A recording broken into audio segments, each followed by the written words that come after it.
sha suke za su gama biya kafin ƙarshen shekara. To kaga in aka fara biyan ba season sun ce batches ne guda 3 misali, muna kaddarawa cewa nan da wata 2 dai ko 3 haka sun gama da abin da za su yi, wato kuma a fara biyan mutane kamar suka alkawarta. Ba ku da fargabar misali wani kokari ne da za a zo a gaya muku cewa za a biya wannan kuɗin kuma a zo ba a biya ba misali?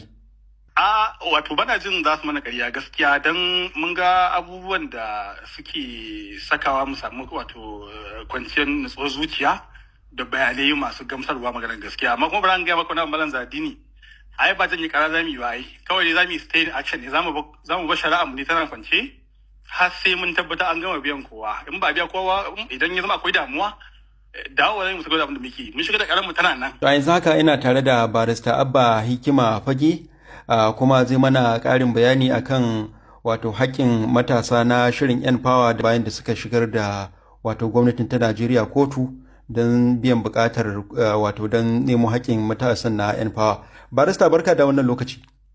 Barka da dare mal zadini. Menene sabon labari ne dangane da ƙarar da kuka maka gwamnatin Najeriya kan biyan matasan nan masu N-Power?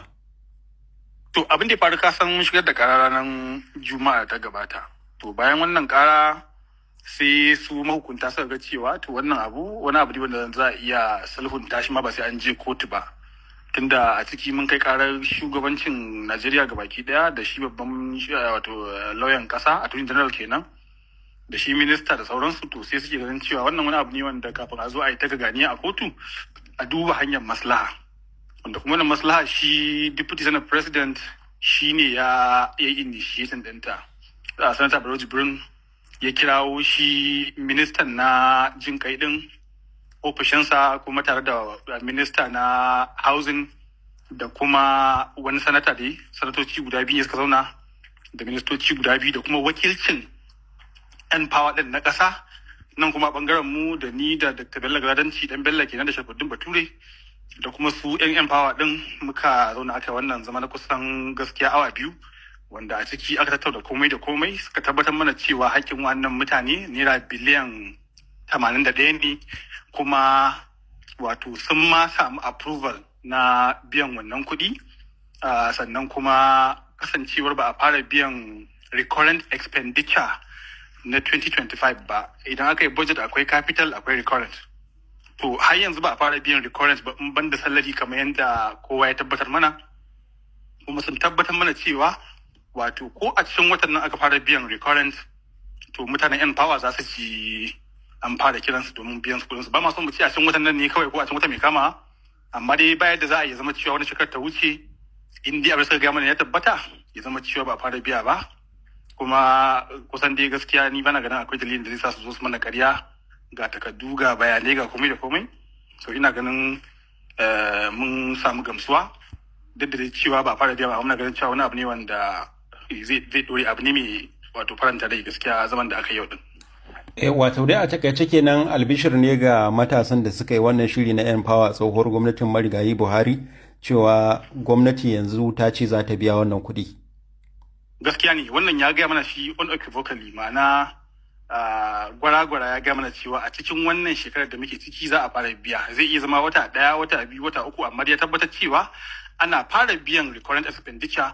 Wannan yana cikin abin da za su saka a gaba-gaba. Kuma gaskiya shi daga bangaren su sanatoci sun kara jan kunnen su cewa lallai su saka wannan sabgar a gaba, ta zama cewa tana cikin abubuwan da za su fara yi. Kuma wannan da ya saka yanzu haka ma bayan wannan zaman na yau, gobe da kansa shi ministan ya kara bukatar mu kare wani zamanin musamman a can ministry din ta humanitarian da ke nan Abuja. Ya bukaci mu kare wani zaman karfe 11 na safe, kuma za mu ansa wannan kiran Allah ya da sauran su wakilcin wannan mutane domin duba yadda za a fara implementing din wannan sulhu da aka cimma. Ba ku da fargabar misali wani kokari ne da za a zo a gaya muku cewa za a biya wannan kuɗin kuma a zo ba a biya ba misali?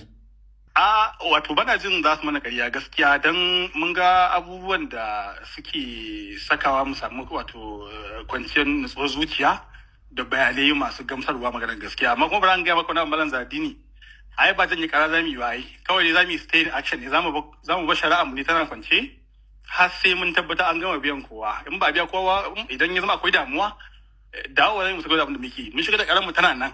Kawai dai ba za mu fara shari'a ba yanzu, za mu yi stay in action, ka gane, har sai mun ba su wannan damar ta sulhu, domin aka ce a zo a yi sulhu alheri ne, kowa ya sani, kuma mun ba wai rigima muke kawai da mutane haka ido a rufe ba. Idan aka ce, in ka ce ga bukatar ka, aka ce zo a biya maka, to za mu ba da dama mu gani a yi. Amma idan ba a yi ba, wato shari'a mu tana kotu, kawai karka ita zamu mu ci gaba, ba ma sai mun ƙara filin ba, tana ciki dama kawai ci gaba zamu. Kamar daga yau dinnan da suka yi albishir cewa za su biya matasan nan na N-Power, zuwa kun ɗebi wani lokaci ne cewa zuwa lokaci kaza in har ba a biya ba aka yi ta je kada waɗannan abubuwa na gwamnati, za ku ci gaba da ku kakkaɓe ƙarar nan a ci gaba? Ai ba ma za mu je ka dawo ba mu gaskiya, duk ba wannan a cikin layin mutum, da ba komai muke neman a hannun kowa ba, magana ce muke ta haƙƙin mutane, kuma mutanen nan haƙƙin nan a kansu yake. Na fahimci cewa ba wannan gwamnatin ce, kamar yadda ta bayani cewa ba gwamnatin Tinubu ba ce ta take da wannan bashi, amma mu a gurin mu gwamnati continuity ce, da gwamnatin Buhari da ta Tinubu da ta Obasanjo duk ɗaya ce a gurin mu. In ana bin gwamnati bashi, ko wannan ne ko ba wannan bane, wannan bayanin mutanen gwamnati ne. Mu a matsayin mu na masu nema jama'a haƙƙi, kawai haƙƙin nan ko a kanka yake ko ba kanka yake ba, za mu dawo da shi kanka. To amma sai dai akwai fahimta dole, idan aka maka bayanin abin da mutum yake ciki, za ka nuna understanding kuma ka ba mutum dama. Amma idan ya zama cewa an samu wata tangarɗa, to ba za mu yi ta wani bibiya ko wani abu ba, za mu buɗe ƙarar mu ci gaba, kuma sai abin da ya tura buzu na insha Allah. Amma barista ba hikima fage, su matasan nan da kuke kokarin ku samu musu wannan kuɗi, ana zargin su ko a lokacin an zargi su da cewa wasunsu ma ba sa zuwa wurin aikin nan da gwamnati ta sanya su a lokacin haka. Kamar ya za ku tabbatar da cewa kun yi adalci wurin neman haƙƙin, kuma misali ba a ba mutane kuɗin da ba su yi aiki a kansu ba? Akwai magana da minista ya yi yau, shi ministan da ke humanitarian abin nan professor din. Ɗaya daga cikin bayanan da ya shi ne akwai mutanen da suka tabbatar cewa ma'aikatan gwamnati ne, amma kuma suna ansa kuɗin N-Power.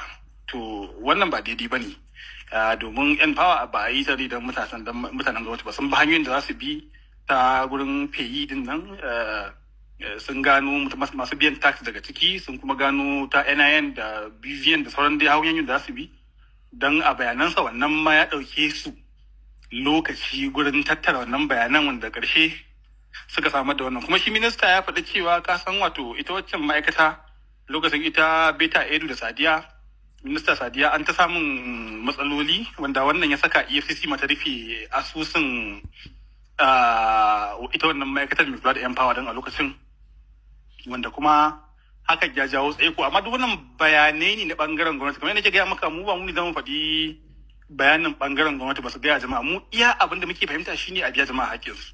To amma ba za ka yi abu ido a rufe ba. Misali idan mutum ya zo gurin ka ya ce maka ba ni na jawo wannan matsalar ba, ga ta nan a baya kuma ka san an samu matsala misali a kesin N-Power da humanitarian ministry din nan, ko kuma ya ce maka gwamnatin baya ce ta yi kuma an dakatar kafin wannan ta shigo, ko kuma misali kamar shi DSP Barau Jibrin misali, da ba ma shi ne yake da alaka da abin ba, ya ga cewa bari ya shiga wannan abin domin ya taimaka, tun da ka iya cewa duk da cewa shi ma mutumin gwamnati ne misali, amma dai shi sanata ne ba layinsa ba ne misali.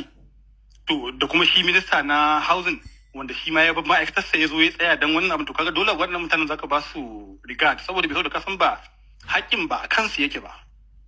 To in suka zo suka maka wannan bayanan, dole ne mutum ba kawai ido rufe ake abu ba, dole a samu fahimta, kuma dole a ba mutum dama wato yayi abu. Domin ko mu kanmu da zamu shirya wannan karar, ai kusan sati ɗaya da rabi muka yi muna shirya karar misali, to kaga dole sai an ba mutum dama ya dan shirya.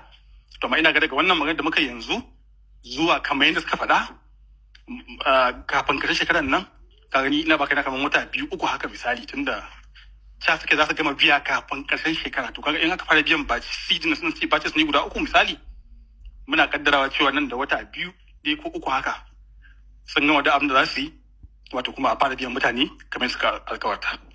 Barista Abba Hikima Fage, muna godiya sosai da ka kasance tare da mu, ka wakilci Dan Bello da kuma wato Sharfaddin Bature da sauran 'yan gwagwarmaya da kuke kokarin kwato ma 'yan N-Power hakinsu. Masha Allah, wanzali, muna godiya. DCL Hausa.